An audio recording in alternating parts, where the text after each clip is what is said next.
In today's discussion, we're talking about living with depression and with psychosis. Our interviewee today, Aaron, was happy enough to discuss his experiences of what it was like living with depression and going through psychotic episodes. So we hope you find this video informative and hopefully it releases some of the stigma around what it's like to live with psychosis. Okay? Thank you.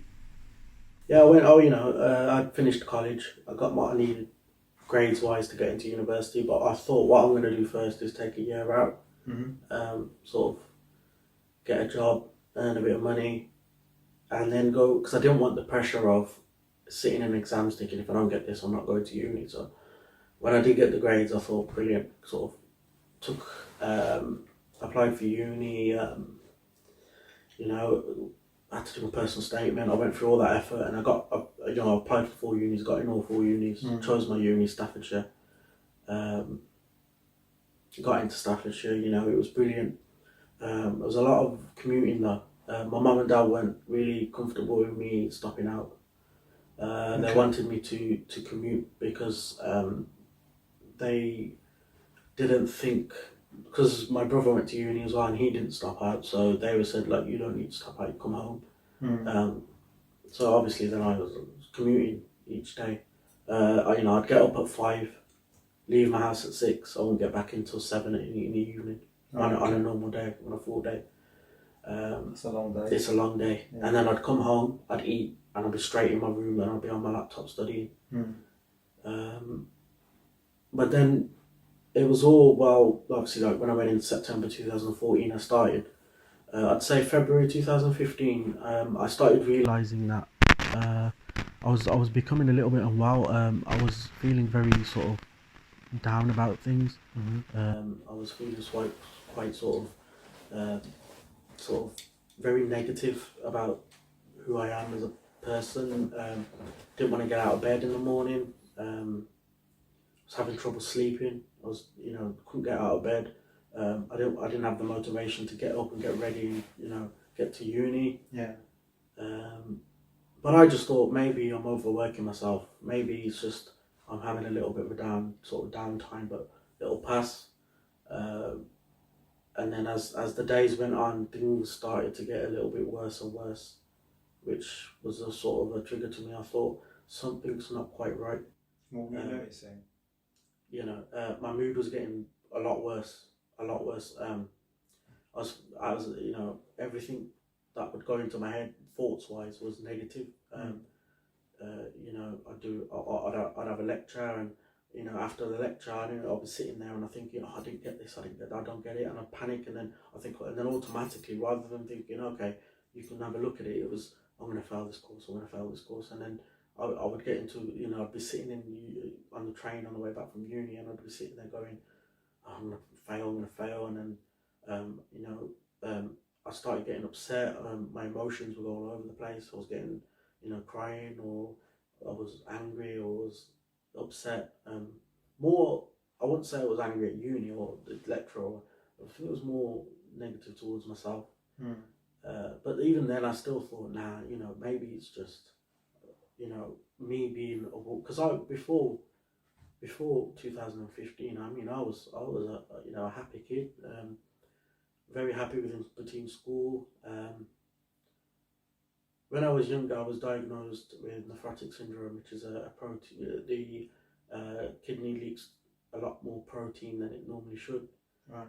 So I was in and out of hospital from the age of 2 to 7. So in 2015, like I said, when I went to uni, and then things started to get bad for me, and the triggers, I thought, okay, maybe I'm not feeling well, but I was too afraid to tell my mum and dad, or even my friends, that I'm having these thoughts, I'm having these negative feelings about myself. I'm not having the motivation to get out and about. I just thought they're gonna say, "Yo, you're being silly," or there's nothing wrong with you, or come on, what's to be sad about and whatnot. So I just sort of suffered in silence, really. So then in April, things were getting very bad. The mood was like so low. I mean, I was having thoughts of you know, why am I here? I don't want to be here anymore. That was alarming. That was as soon as I had that thought of I don't want to be here anymore. I realized something wasn't right here. So I need to, and either I need to, and I need to reach out for help, or I need to do something because my own safety is at jeopardy here. So what did you do? Instead of reaching out, I started searching online, typing my symptoms in, and it was coming up with depression, and I thought, I can't have depression. Well, you know, I'm a young kid, you know, we don't have depression, like being a young kid, an Asian kid, like, I don't know, apart from my granddad, I didn't have anybody I didn't even knew my granddad had depression. My mum and dad just said he went well. So I didn't know what he had or what. I just thought, nah, nobody in my family's got depression, like, I can't have that. And I thought, nah, you know what, they'll pass. But then I started hearing voices then.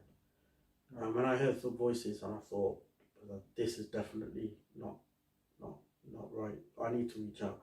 And I remember one day, things, you know, I was very down. I was in my room. I think I was in my room from 8 o'clock in the morning till 8 o'clock at night. Didn't leave my room, didn't eat, didn't interact with anyone. People would come in my room, and when they'd come in my room, I'd pretend I'm studying, but really, I was just sitting there. No music, no. I would normally, when I'm working, listen to music, but no music, no, you know, laptop wasn't even on. It was open, but it wasn't on. So, like, if somebody had come in my room, I'd pretend I'm studying because I didn't want them to see what's wrong with him. Do you remember, like, what you were thinking, or do you remember, were you thinking anything in particular, or what were you having in terms of thoughts or feelings? When I was sitting there in my computer chair, I was thinking, why am I feeling like this? What, you know, is there something wrong with me? Have I done something wrong? Is God punishing me? You know, am I different from everyone else now because I'm having these thoughts and feelings and I'm hearing these voices? I was telling people at uni I wasn't feeling right, but they would just say, "Oh, it's maybe stress of the exams. You've come because it's coming to the end of the semester. You know, maybe it's the stress of exams. You maybe you're just feeling like a little bit low." And I thought maybe, but then when the voices came, I thought, this isn't stress. This like I've heard about people that are stressed. They don't hear voices. Right. So then I sat there, and I remember just sitting there, and I felt so numb. I was looking out the window. It was dark because it was April. It was, you know, it was about 8:30, 9 o'clock at night, and I was just sitting there, and I was just staring out the window, and you know, emotions just got the best of me. I started crying. Mum came in the room. I think she only came in the room to put something in my room, and she noticed I was just staring out the window. She thought, it's not right. She said, what's the matter? And I never answered. And then when she came and she saw in sort of distress I was in, and she was very upset. She panicked and thought, well, what's happened? And I just thought, this is the time now. I ain't gonna get another chance like this. So I was like, I need to tell my mum and dad how I feel, what's happening.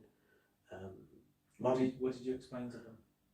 I told them I don't want to be here anymore. I don't want to kill myself.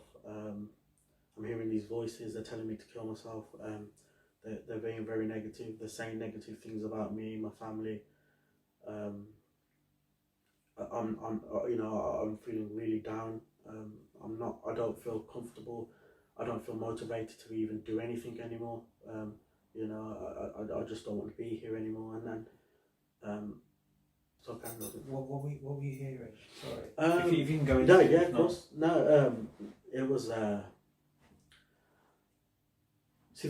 wasn't quite sure whether it was my own thoughts or it was the voices, but to me they were voices because I know what my own thoughts sound like, and I know I could distinguish that this wasn't my own thoughts. This was people talking to me, different voices. I can't recognize who they were, but they were like saying stuff like, "You're worthless. No, you're useless. Nobody likes you. You're gonna fail uni. You're never gonna find love. You're never gonna have, all your friends hate you. Your family hate you. You're better off dead." And things like this would be saying these two things to me, like from the moment I wake up in the morning to the minute, you know, I weren't sleeping at all. Right. So it was just non-stop, constant, and how many days were you going without sleep? You know, I think the most I went was 3 days. Right. I would just, you know, I didn't. I was having time and I can't get into uni because I'm not feeling well. I'm not going to uni because I'm not feeling well. And I would just tell my mum and dad because I didn't want them to say. I just said to them, this was prior to me telling them. I didn't want to tell them that I was feeling down and whatnot. I just said, oh, it's study week or it's this. I don't need to go in. That night I didn't sleep at all. I just lay in bed all night, awake. And I remember getting up at 4 in the morning, 5 in the morning, going into my mum's room. My dad had gone to work, so I woke my mum up. I said, look, I don't feel well. I don't want to sit on my own. And I sat there and my mum made the appointment. And I was very scared to go to the doctors, very scared, because I didn't know what to expect, what they were going to say. Right. And when we walked in, when I called in and I sat down. And I wouldn't make eye contact with the doctor because I was very anxious, very worried. Yeah. And he noticed a lot of my behaviour, and he said to my mum, before she even said anything, he goes, I know why you're here. He said, he doesn't look well. I know what it is. I got an idea of what's wrong. But he let my mum explain what was going on. And he said, I knew it. He said, he goes, he can't even look me in the eye. Like I can see, because of my fatigue, you could tell that I was tired. My eyes were sort of bags underneath my eyes because I wasn't sleeping. And I lost a lot of weight. I think I used to weigh 12 stone before I went to uni. And in April I weighed 9 stone. That's dramatic. Yeah. Because I wasn't eating. Yeah. Even my favourite foods I wasn't eating. Right. Okay. So why not? Just wouldn't eat. Was it just worry? Worry. It was the anxiety. Right. I was feeling full up. When I look at food and and like at uni I was not eating. I was sort of living off coffee and stuff like stimulants like coffee and tea and whatnot. Doctor said, look, we need to address this quickly because he's losing weight. You know, he's not looking. He's not the weight he should be at his sort of height. So he put me on antidepressants. Then when he said I've got depression, it hit hard because I thought the worst fear that I thought it would just been confirmed. Right. And I thought, oh gosh, depression. What's that? Like, where do we go from here? Is there a treatment for it? Is there a cure for it? You know, I didn't know anything about it. And he said, look, I'm going to put you forward for some support. You'll hear from him today. I'm going to make it urgent. Who did he contact?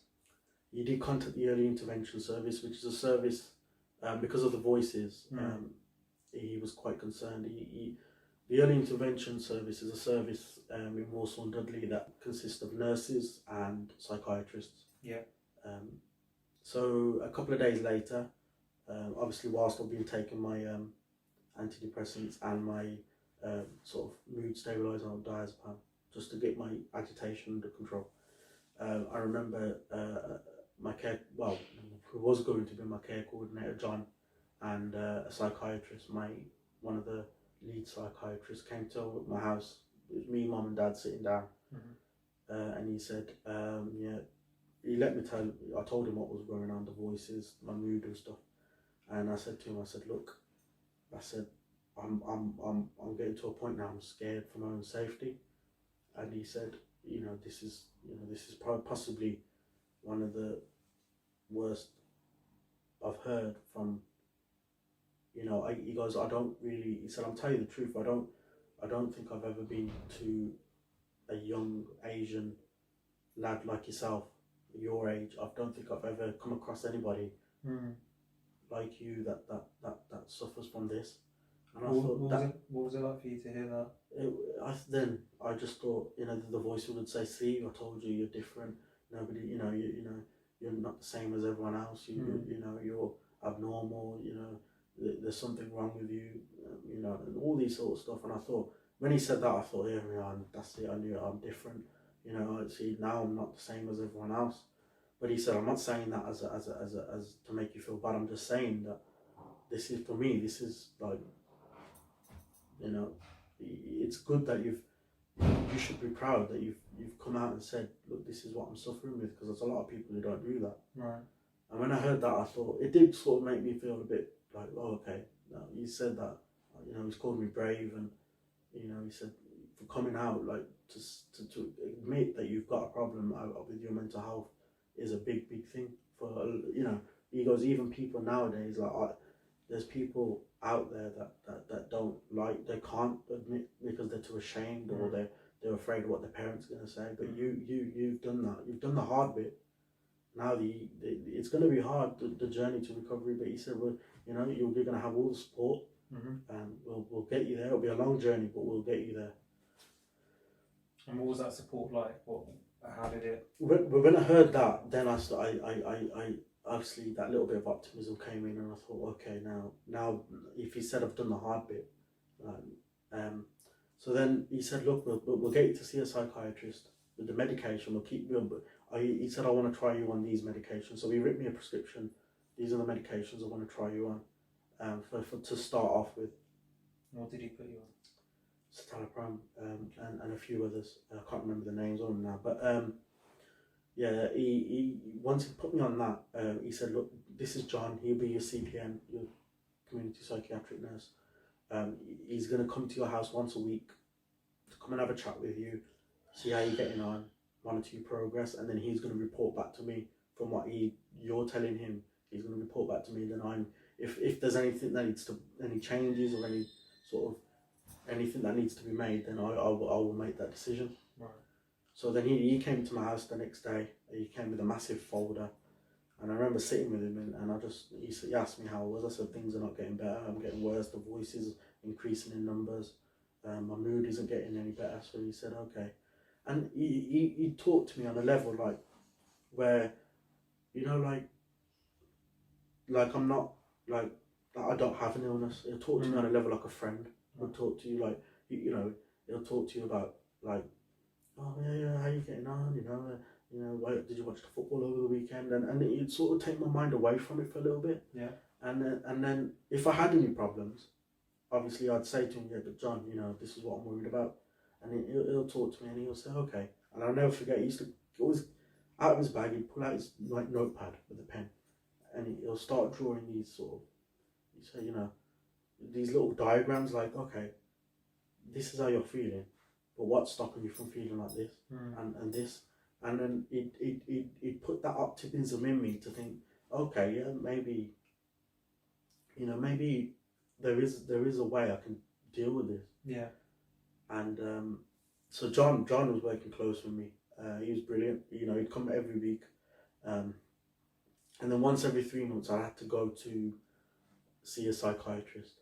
With John was obviously present, and the person that I saw initially had gone off long-term sick, so I had to be transferred to another psychiatrist. So when I saw her, I told her, she obviously had the folder of what was going on. So then when I went to go see her 3 months after, when things weren't getting any better, she put me on some antipsychotic medication and antidepressants to sort of help with the voices and whatnot. Do you remember the name of the antipsychotic? Yeah, it was the medication she put me on was metazapine, and I was on venlafaxine. Right. Okay. So I was on them two at the time, and she said, look, we'll monitor your progress, see how you get on. For the next 3 months, you come back in and we'll see what we can do then, unless we have to make an emergency appointment. So a few months went down the line, and when I saw her again, I said, look, things are not getting any better, I'm getting worse and worse.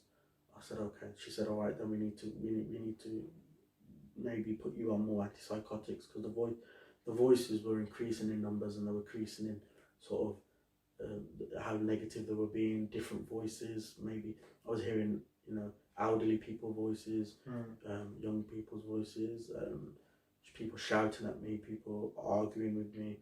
Sometimes they would argue with themselves. So one person would say this, the other person would say, no, you got all this going on in your head, and you know, it's very hard to concentrate on other things. Did you do you know roughly how many voices you were hearing approximately? Yeah. I remember I sat there once and counted. I think it was 17 different ones. I could count. And they're constantly talking constantly to you? All the time, and or at each other. Yeah. June 2015. I had a phone call. I was out actually with friends because it was my friends. I just graduated, so I was out having a coffee with friends, and I had a phone call from my mum. She said you need to come home quickly. I panicked. I thought, okay then. I didn't really think anything of it. I thought, okay, let's see what's going on. So managed to get home. My mum was packing. I said, where are we going? She goes, me and you go Swindon because your granddad's not well. Not my granddad that had depression, but my mum's dad. She said, he's not well, he's in hospital. So alright, I didn't really think of it. He was always in and out of hospital. He was unwell really, he had bad health.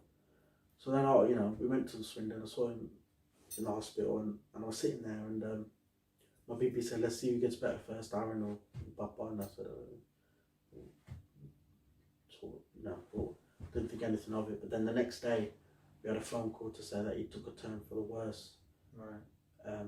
And when we went to the hospital, then he was just like, he was crying in pain. He was, he was unresponsive. He weren't talking to anybody. He was in pain. And I said to my mum, I said, look, I can't stay. I sit here. This is making me feel 10 times worse. So my mum said, my cousins came to pick me up from the hospital and took me to their house. Even though I was away from it, I couldn't stop worrying about it. Do you feel as though you were really vulnerable to the stress? Of course. As soon as someone starts crying, I think, is that it? Right. So I went home, and I remember the car journey back. We never spoke. Me and my dad never spoke. We just sat there. So my dad was driving. I just sat there. No music. I just sat there because I tried music, but it weren't working, and I just thought, what am I gonna do? Like, I haven't, grandparents. I was very lucky enough to grow up with all four grandparents. I had the privilege to meet all four grandparents. I even had the privilege to meet a grandma. So in that aspect, I was quite lucky. But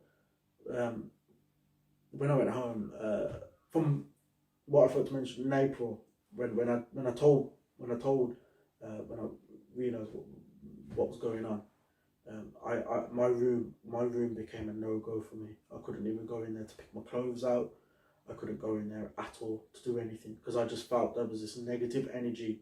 I thought that something was a spirit or some sort of demon was in my room because whenever I'd go in there, I'd feel like really scared. Really, the voices were very loud, and I said to my mum, I said, I'm not going in there. I said, I don't care anything. I'm not going in there. And I remember I slept on the sofa downstairs for 9 months before I'd even go in my room. My mum and my brother would go in there to polish and hoover whatnot. I would not step in there. If I needed to get changed, I'd get my mum to go pick my clothes out, and I'd stand outside. And for 9 months, I just on the sofa.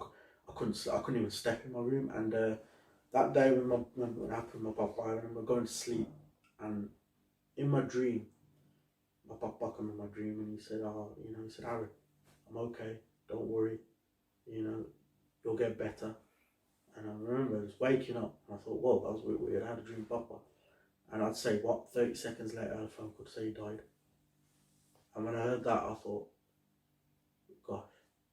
But then I didn't react like normal people would. I start crying, and I didn't cry. I felt numb. I had no emotion. Okay. I felt really numb. But do you feel as though that may have been a side effect of the medication? Or yeah, do you think it was just your... it was the diazepam. Right. Okay. The diazepam. I was because of my agitation. Yeah. I was on the highest dose of diazepam. Right.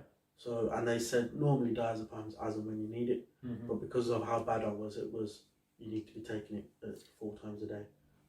Okay. And how long was that going on for? I'd say a good 2 months. So you were taking diazepam for 2 months? Yeah, okay. Yeah. It's only supposed to be a short-term thing, but as things work, how bad they were. The doctors have said, look, he needs to take it. Otherwise, he's going to get worse. Right. So I remember going over there, Swindon, like straight over there, and people were crying, and I was still never cried. I had no emotion. I had no feeling. I felt numb, and I sat there and I said to my dad, I said to him, I don't really want to sit here. People crying, rather than be upset, I was starting to annoy me. I started getting angry, so I had to go outside. Why do you feel as though that was? I was just getting. It was just the voices, look at them crying. Why are they crying for? They'd even go as far to say he deserved to die. He was a bad person, and I was getting angry at them. So the voices were right. Okay. They were getting. I was getting angry at them for saying these things, but I wasn't taking it out on them. I was taking it out on other people. So I'd have to remove myself from the situation, move out, go outside, get a bit of fresh air. And I said to my dad, I need to go home. I can't stay here. And then it was quite a quick process at the funeral. The funeral came, and again didn't cry. Didn't cry at all. I saw his body. I just sort of no more. I couldn't. I wanted to cry, but I couldn't. I couldn't cry. I'd have that feeling inside that I wanted to cry, but I couldn't. Yeah. And when we said goodbye and whatnot, I remember, and people would even say to me, like, Aaron, why are you sitting here? Why are you talking normally? Your granddad just died. Why are you not showing any emotion? I said, I just don't have any emotion. I feel sad. Yeah, I do feel sad, but I can't cry. I don't know. I just feel like numb. I don't feel, my brain feels numb. Do you feel as though anybody understood why? No. Right. No.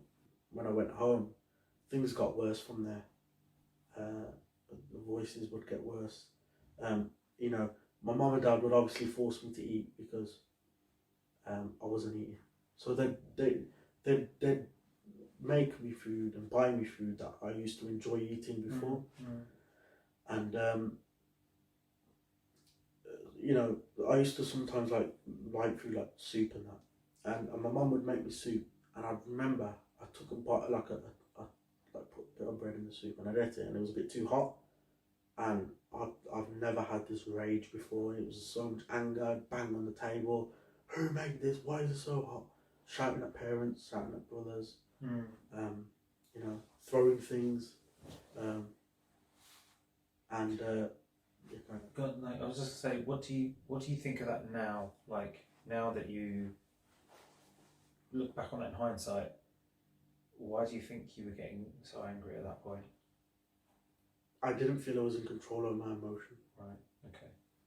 I was getting angry because I was upset and anxious, and I wasn't well. Yeah. And these things would annoy me. I would get angry at my mum because she would say,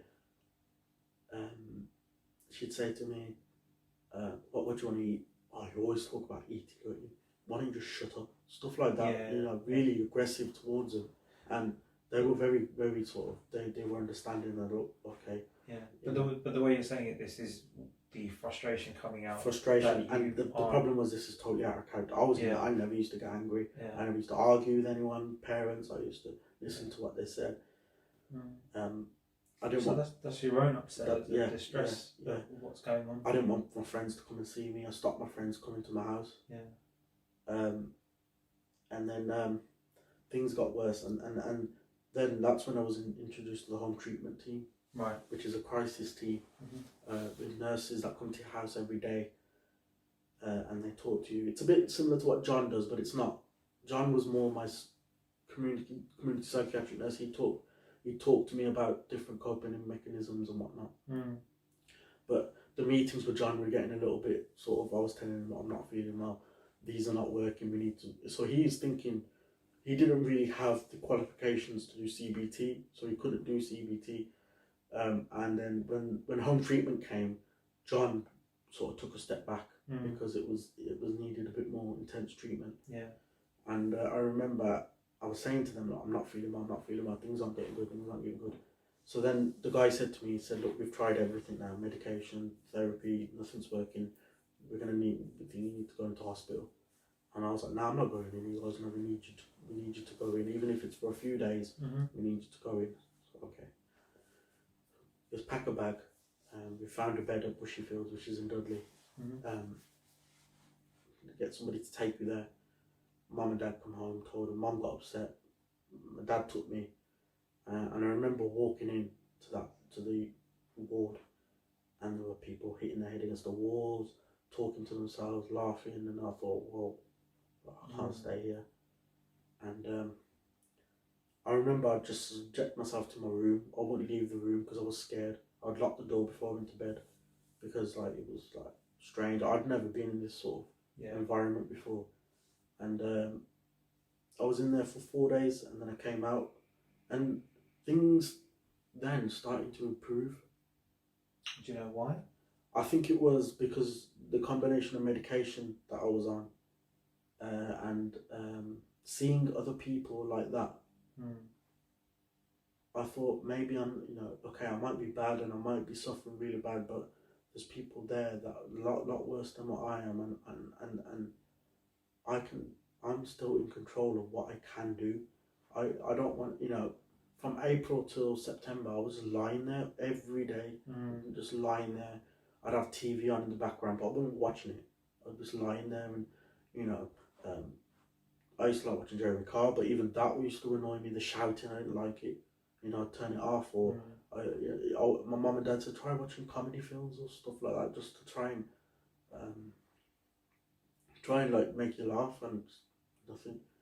And when I came out in September, I came out after 4 days, and I came home, and this medication started to kick in, and I said to myself, look, I thought, I'm here, I'm not earning any money, I'm not going to university, I'm not doing anything in my life. I need to try and find a job. Maybe try and find a job, maybe that might help take the mind off things.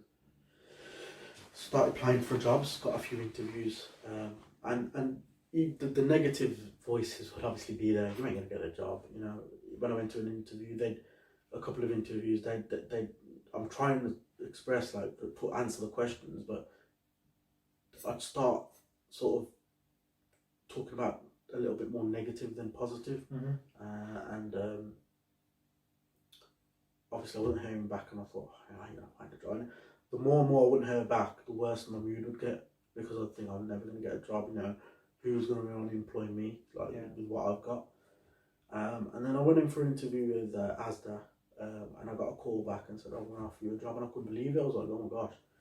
And I went to the induction, and I started, and things then were just starting to improve, because I had a focus. I had something to focus on.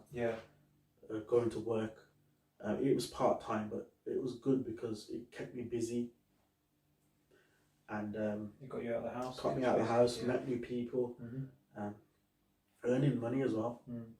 Earning money as well, seeing money in my bank account every month, and so feeling of value. Exactly, and then I spent, I was spending, and I was earning, but I was saving as well, and I was getting there, and I thought, you know what, and even when I started working, even though the voice was there, I could sort of keep it under control. But then in January 2016, I started a relationship with someone from Coventry. She was a few years older than I was, but it just happened. I didn't look for it, or it just sort of happened. And it was great. Honestly, it was the best 16 months of my life. It was, I was working, but then on my days off I was going to see her, and we were going places, because she used to drive. We'd go for meals, we'd go out and about, we'd go different places. On her birthday we went to London to go to the Harry Potter Museum. We'd go watch films, and it felt as if I had that connection with someone where she would force me out of the house. Come on, we're doing this, we're doing that, come on. And she knew my illness. Right. But then I think March, April, I had a relapse. I was at work, and things were getting on top of me. My mood became low again. Voices were getting loud, and I remember just breaking down at work in the office, and I started crying to my manager. They were very concerned. Called my mum. I called my mum, but I didn't want speaking because I was crying. And my friend said, look, he's really bad, you need to come pick him up. He's not well. And then when they said, look, don't come into work for the next couple of days, we're gonna refer you to the occupational health therapist. We wanted you to see him first. Yeah. So I was okay. So then I went in the next couple of days later, spoke to the occupational health, and he said, you're not fit enough to work, or you have to be signed off for 8 weeks. Mm-hmm. I thought, oh gosh, here we go. So then those 8 weeks were horrible. Things were getting worse. Even it was making a strain on my relationship. Mm-hmm. But I was still doing things. I was still going out and trying to do things and trying to beat what I had, because I knew I couldn't let it get on top of me. Right. Yeah. I could not let it take control. And I said to my girlfriend at the time, I said, what if things don't work out between us? Mm-hmm. Like, I don't know how I'm going to feel. I don't know what's going to happen. She said, don't think about it, you know. And she'd give me all sort of hope and aspirations that I was going to get married and all that sort of stuff. And then I'd say towards the end of the year, I started noticing cracks in the relationship. We was arguing a bit. She kept bringing up the fact that I can't really introduce you to my family because you don't really have a good job, and your health doesn't help either. And I thought, see, there you go, the feeling of, oh, I'm different from everyone else. You know, people are going to think bad of me. Do you think it was like outside pressure from like our community? Yeah, definitely, right. Definitely. That's what affected your relationship. Yeah, definitely. Her mum and dad wasn't. She knew that her mum and dad weren't going to approve of someone like me who only held down a part-time job, and I'd suffered with mental health. So at the time, when things got bad, we've just come to a mutual decision and said, look, maybe it's just. After 16 months, we just sort of said. I remember he was in town at the time, and I just said, look, maybe it's best we just leave it for now and just be friends. I mean, relationship breakdown's difficult. It was difficult, but like I said, I had the support of John and people like that, and I didn't take it as bad as I thought I would take it. I just sort of went, all right, it is what it is. Did anyone notice at work? Yeah, definitely. I think I was doing okay, and then one of the biggest triggers were, I was on Facebook and I was at work. And I remember, I saw on Facebook that my ex, the one I was with for 16 months, that she put on Facebook she's got a boyfriend. Seeing that, it was like, brought the whole world crashing down. It was like the worst thing ever. It was just like someone had ripped my heart out of my chest. I was like, and then I went on and I went in a rage. I went downstairs, I clocked in, I went downstairs, didn't talk to anyone, in a mood, slamming doors. And my manager noticed from my sort of body language, pulled me to the side. She said, you need to go home, you shouldn't be here. You need to go home. You know, before you either say something to someone or you say to a customer, you're not fit to be here, you need to go home. So I went home, and I didn't tell anybody, but when I told my mum, everybody was saying, oh yeah, but it was never going to work out and all that, but that stuff don't help. Somebody saying it's never going to work out doesn't have much. But I think then it's declined, and my health got worse, lost more weight, wasn't eating again, and things got worse. So we're at a point now, my psychiatrist I'm on a point here at this moment in time. I'm on metazapine, quetiapine, venlafaxine, olanzapine, diazepam. I'm on all these medications, and I'm on the highest doses of each one of them. Yeah. So I'm on a lot of medication, a lot of side effects. The olanzapine brought my appetite back. I was eating a lot. Yeah. But because I was eating a lot, I was putting on weight. And things, obviously, as time was going on, more weight I was putting on. It was getting, my fitness became low.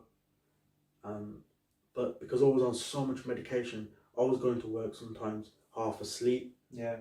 A lot of these are sedatives. Yeah, these medications. Yeah, exactly. And I had some time off again. And I sat there and I thought, you know what? I don't want to work at Asda anymore, because I started to, from a job I used to love going to and do, like working there, I started getting upset. I was didn't want to go in. I hated my job. I just thought I can't. Things were getting bitter. I had an argument with one of my best friends at work.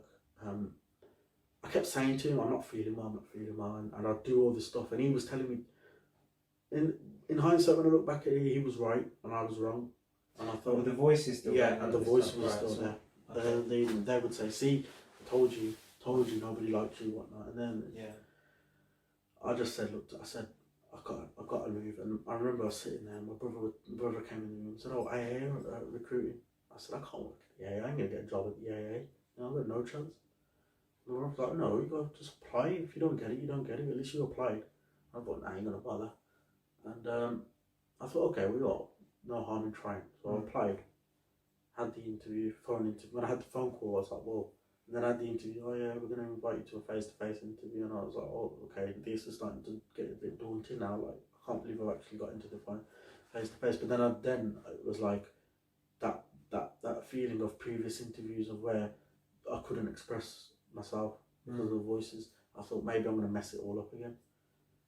But luckily, when I went into the face-to-face interview and they said to me it's a full-time position, and I thought, okay. And then I did the interview and I thought I didn't do that good. So I went home.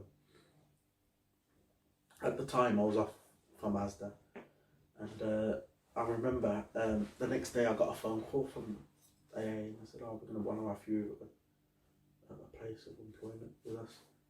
And I never felt that joy come, that joy that nowhere, and I thought, wow, like from where I was in 2015 to where I'd come in 2017, now somebody who was even too afraid to leave the house to somebody who got a full-time job, it felt good. Yeah.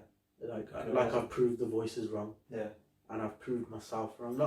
No, like the voices and my own thoughts, I proved them wrong. Like, okay, yeah, maybe I might be Sikh, I might have mental health issues, and I might suffer with this, but on the end of it, even though the voices were saying I'll never get a job, I've now got a full-time job, and it gave me that sense of importance.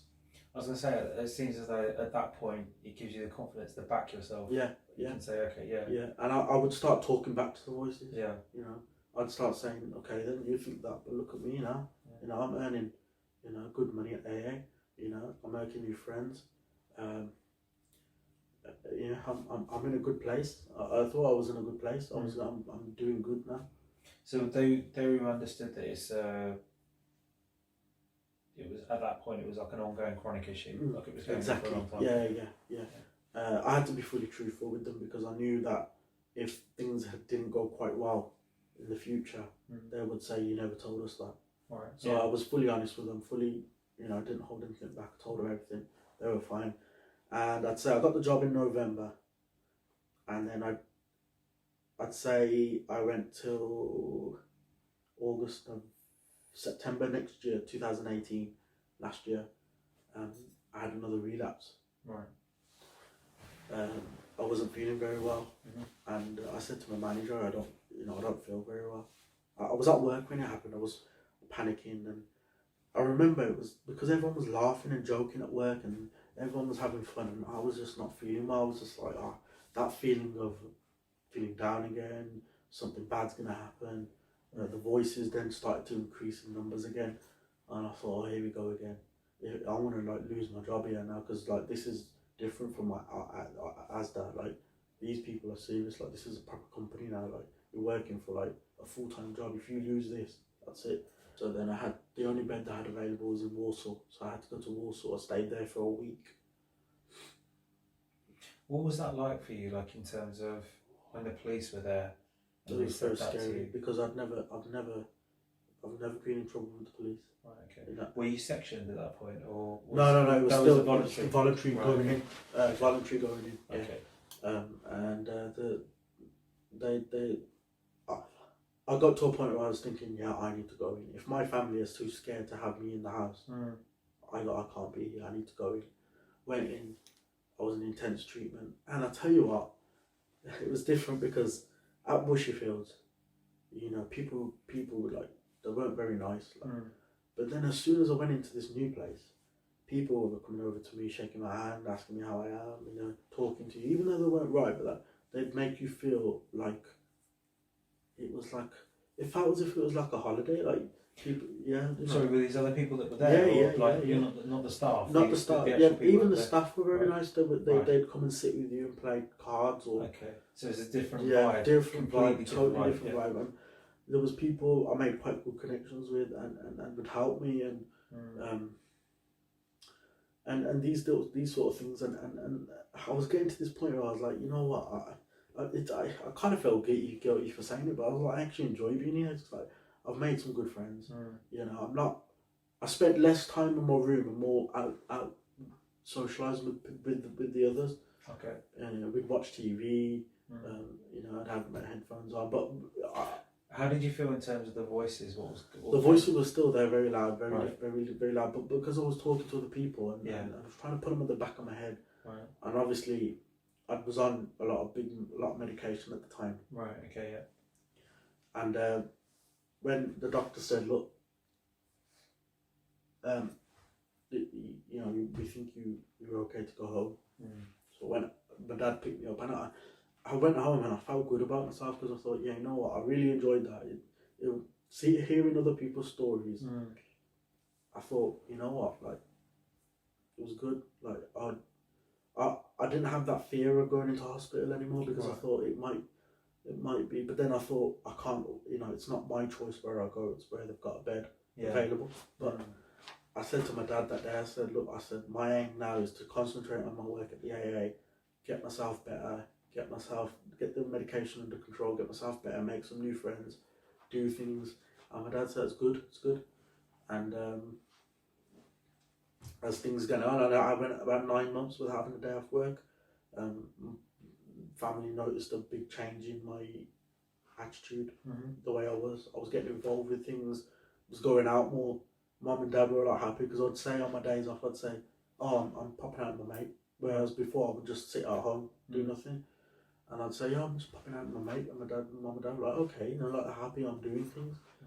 And you know, things got really well, and then I was doing really well, and work, you know, even said to me, you know, like I was getting recognition for being the best worker. My name was on the board.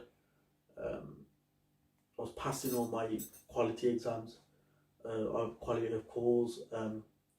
I made the highest number of calls in a decade. So I was doing really well. You know, things were improving, and I thought, you know what, I think I'm finally getting the hang of life again. I'm getting my life back, and the voice was sort of still there, but in the distance, and that feeling, like you said before, about proving them wrong. Again, I had that feeling like, you know what, you know, you got me to that place.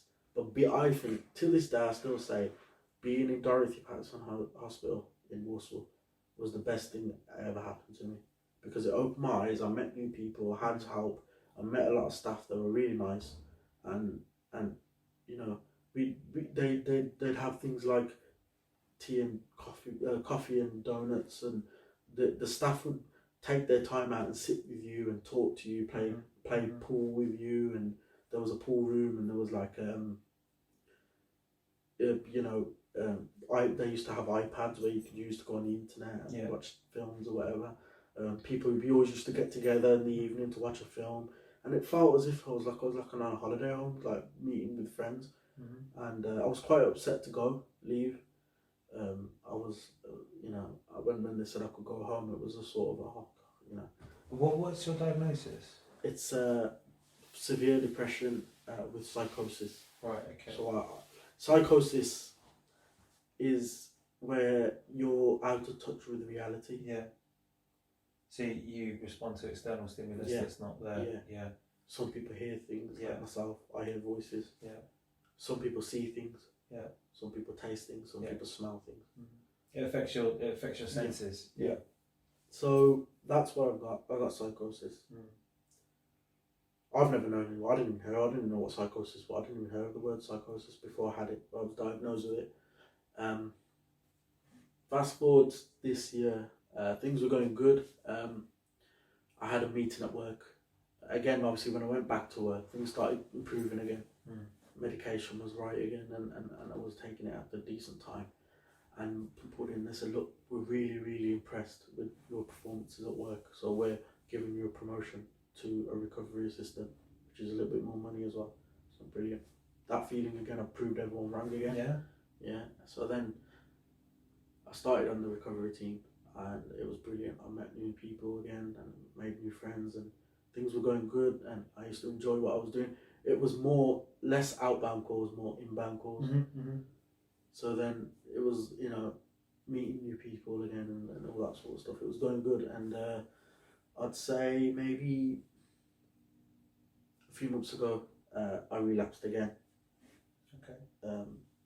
I came into work, and I went to see the doctor. Really, it was the end of July.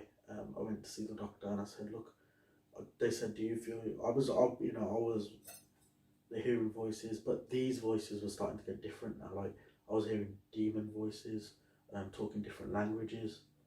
I was hearing when I was trying to sleep at night.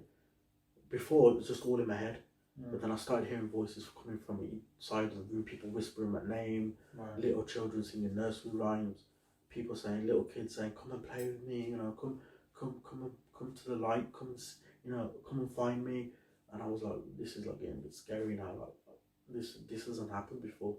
So then I told my manager, and my manager was like, okay, then like when I told the doctor, sorry, she said, do you see yourself fit to work? I said no. So she said, do you think benefit by having a few weeks off is going to help you? I said yes, but I can't. I'm going to lose my job at work. I can't have time off work. She goes, okay.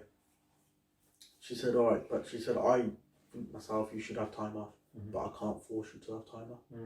So she said, yeah, I'm going to give you some diazepam again. Take that and tell me how you get on. So then I said to my dad said to me, look, if you're not well enough to work, you're not well enough to work, just tell them you're not well. They understand. They know what your problem is. It's not like it's brand new information. And I told him, and I went to work, and I pulled my manager to the side, and I said, my manager's bright, like, oh, he's brilliant. Even to this day, he's brilliant. And he said to me, I said to him, he's fully aware of what was going on, and I said to him, look, this is the worst I've ever felt. Right. And he said, you shouldn't be here then. And I said, no, I want to try it first. I want to see how I get on with the diazepam, see if that calms things down. I remember I was sitting there, and I just thought, I can't do this. I just logged out of the phone, didn't even ask her, just logged out of the phone, logged out of the PC, got my stuff, and I told the manager. She came into the meeting room with me. I told her, she said, look, get yourself off home, don't, you shouldn't be here if you don't think you're well enough to be here. Don't. And I was like, yeah, but what about my job? Like, I'm going to lose my job? She goes, no, who's told you you're going to lose your job? I said, I don't know, just sort of. And she said, no, you ain't going to lose your job.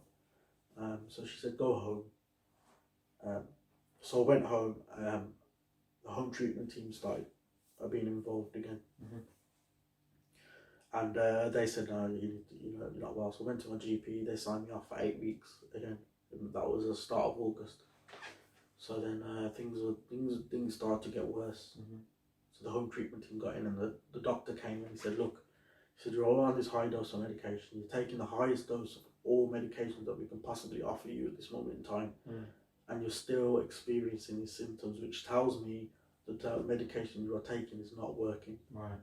So he said, and I'll never forget, he said, we're going to have to stop all of it and start again. Right.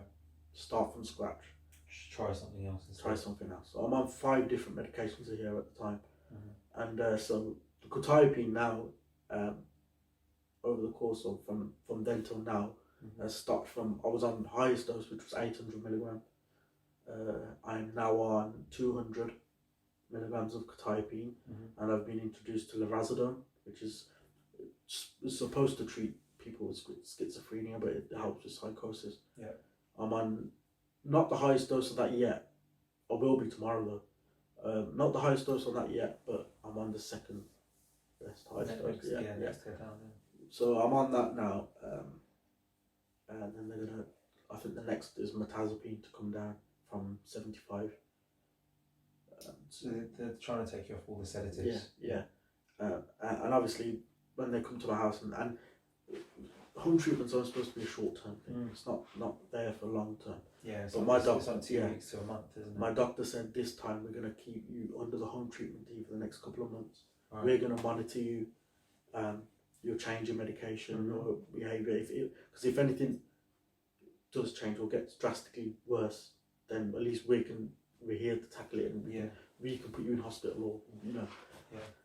And he said, look, he said to pull my mum to the side. He said most people, when we do this, we do in hospital. But he said, I think Aaron will benefit from being at home with his family and friends and doing things. And so, how are you feeling at the moment? Like, good. Yeah, I'm getting there. I'm taking part in activities. I'm getting. And I thought, what I'm gonna do is, my Instagram, my Twitter. I had Twitter and Instagram. I deleted them. And I thought, I'm gonna start fresh. Get a Twitter account. And I'm going to follow people, and I'm going to create my own sort of campaign to help, and that's what I've done. And I started getting followers from all types of faiths, and I had somebody. We called I'm an advocate also for a team called Mental Health Crisis Angels. Right. Okay.